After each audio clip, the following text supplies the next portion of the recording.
I'm John Mercure. Welcome to Focus on the Falls. Very important topic today, very interesting topic today. I'll tell you about the topic in a second, but who am I sitting here with? Ruth Busalacchi is with us. She's a social studies teacher. Ruth, thank you so much for being here. Welcome. And a couple of our bright students in the district, Kylee Schellhaas and Poeske. Good to see you guys. Thanks for being here. Yep, no problem. We're going to talk about International Holocaust Day. It's on January 27th. It's commemorated every year in the state of Wisconsin. And the state of Wisconsin actually mandates that Holocaust be studied in our districts. Ruth, I want to start with that. Why is it important that we study the Holocaust, that we remember, that we look back? Well, I think that, especially in social studies, it is so important that children understand, what is part of our history. And it's not just understanding the geography and the historical value, but feeling what happened during that time. And when we can introduce first-person resources into any experience, when the kids can actually read and find out what happened and kind of walk in their shoes, I think it's important for them to kind of put themselves in that place and feel what they felt. Some of these lessons can be difficult lessons. You learn about the American Revolution. It was so long ago that nobody can relate. Right. But the Holocaust, Right. There are people alive that went through the Holocaust. I want to ask you about measuring and weighing difficult and emotional discussions with things that are real history. How do you teach that? So that's, I think being very honest at the very beginning, when we just kind of said, this is going to be a tough subject today, and letting kids ask questions and being open to the fact that some of the things you're going to learn today are not things we always talk about. And if you have questions, ask them. If, kind of being open about it, but giving them the parameters of the geography, the history, the timeline, so they have a place to start from and then ask pertinent questions as they go through. So, Kylee and Dylan, you had an amazing opportunity. So you're learning this lesson and you're going through the sheets and the paperwork in the book, and like you always do, your teacher's at the front of the classroom. And then you find out that Peter Feigel is the guy that you're going to meet when you're in 6th grade, so last year. I'll start with you, Kylee. Tell me about what that was like when you met this guy in his 90s that lived through the Holocaust. It was really cool. We got to learn about what happened to him a little bit, but it wasn't too bad. But what actually happened was really, really bad. Was he emotional? Was he matter of fact? How did he talk about what happened all those years ago? You could tell his tone of voice was sad. It was just a terrible time. Dylan, what will you remember most about getting to meet Peter over the computer? I remember that he was really delightful. He did seem sad to talk about it, but he still talked about it with a great tone, and he remembered a lot of the details really from that long ago too. It's a lot of details to remember, so it's pretty impressive.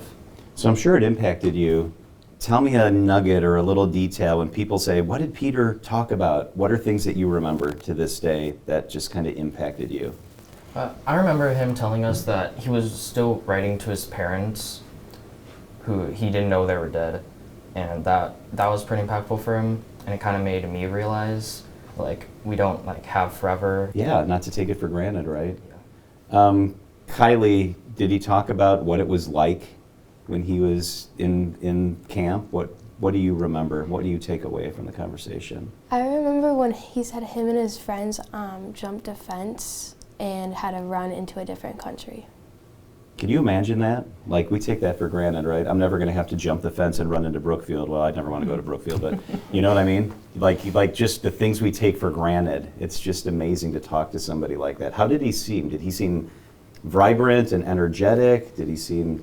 Oh yeah, he seemed really energetic, especially for someone his age, which pretty Yeah. 96 now, right?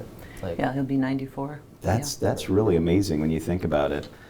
How did you find Peter? How did this come about? So our basic lesson was just to dig into the diaries, kind of get the background, dig into diaries of young kids. So these are diaries written by kids, right? Yeah, right, and actually we watched excerpts of, it was called MTV's I'm Still Here, very like Ken Burns documentary style.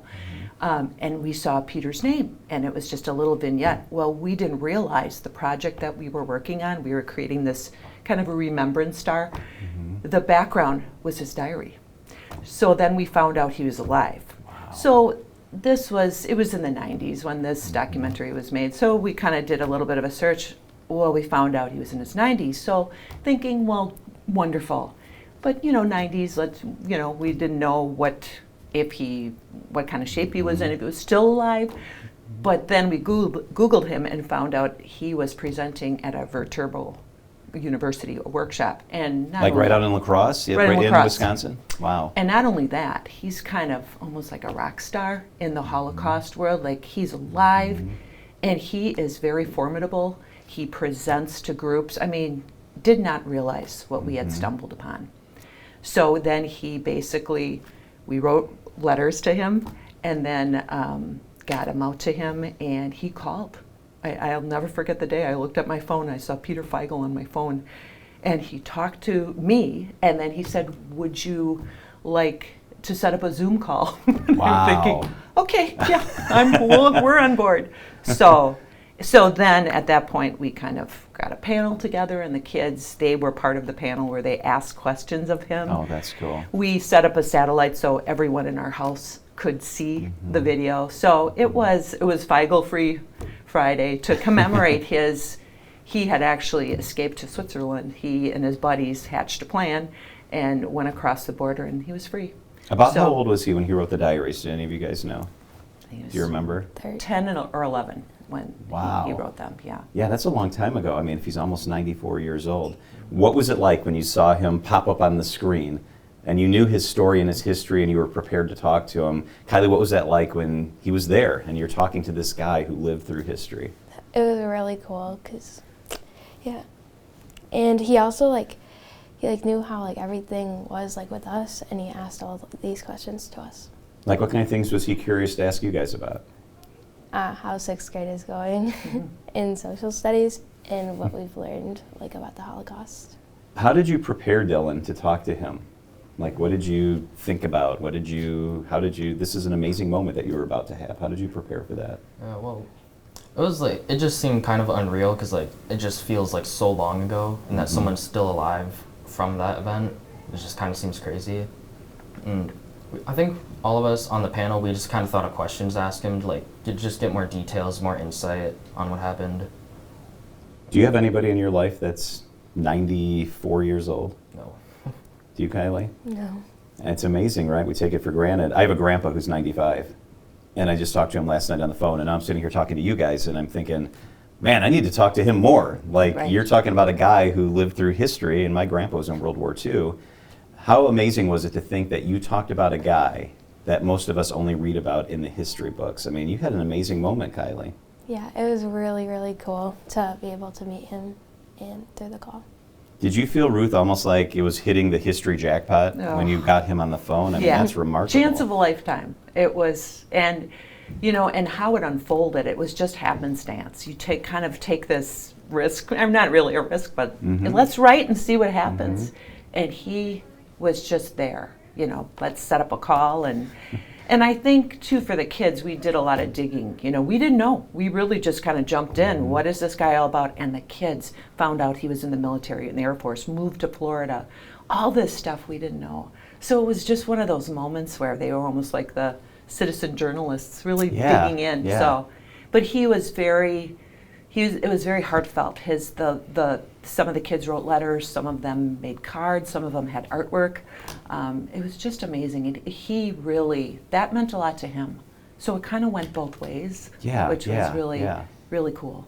Yeah. These are such important lessons, and now this year you're back to teaching it because you teach it every single year. Yes. Does it give you a different perspective this year, working through this unit because of Peter last year? Well, I would love to add on. So one of the books that was written about him, Peter's War, maybe creating more of a reader's theater so the kids are role-playing or getting, reading a little bit more. And I think anytime they can put their, almost their expression into it, it just means more to them. So, adding more layers on always. So, and now, in a couple weeks, I'm going to be presenting at Vertebral. They asked me to. Oh, that's so cool. About Peter? About the Holocaust? Just about what was my experience and how do you teach this to children at the middle school level. So, I'm going to be able to meet him.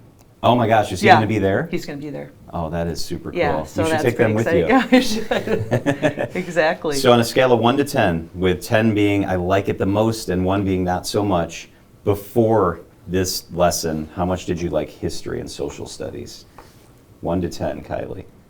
Like a 4. Okay, kind of the middle, but not quite that high. Dylan, before this, how much did you enjoy social studies and history? I'd say like a 6. Okay. It was pretty interesting.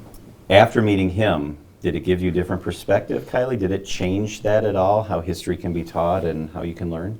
Yeah, it was like really cool to like be able to like meet someone who was in a big part of history and like to like hear what his experience of Yeah. that.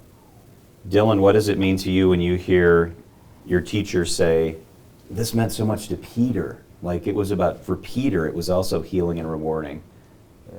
Yeah. I felt like I was kind of a big part of something, because I'm pretty sure Miss Busalacchi told us that he didn't get this like every day. Yeah. He was at that time 93, I think, and like he wasn't really doing much. Nothing really you can do much when you're like that age. So for him to like have this like and talk to us, I think it would feel pretty nice to him. It would for me if like I was in that situation. Yeah. Did you get the sense that it felt like it was healing for him or it was difficult for him? Did you get the sense it was like for him sharing his story? I think it might have been a little bit difficult for him to like rethink and like just think about like all those terrible things that happened. But I think it might have felt refreshing for him too, to like kind of get it out there and like tell more of his story. Yeah. This is amazing. This is, Ruth, hats off to you and the teams here at North Middle School. I mean, this is taking a lesson, taking it to the next level, being innovative. You should really be proud. This is really special. This is really something cool. Thank you very much. Yeah, it was a wonderful experience, and hopefully they can walk away remembering everything that happened. Yeah, I bet you will. You're not going to forget that day anytime soon, huh? No. Then the next day you went back in and had to go back to like flipping through the sheets of paper. All right, here we are again. This is so cool. Thank you so much for talking to us. Kylee Schellhaas, Dylan Poeske, and Ruth Busalacchi. This is so cool. Thank you for talking to us. I'm John Mercure. That's Focus on the Falls.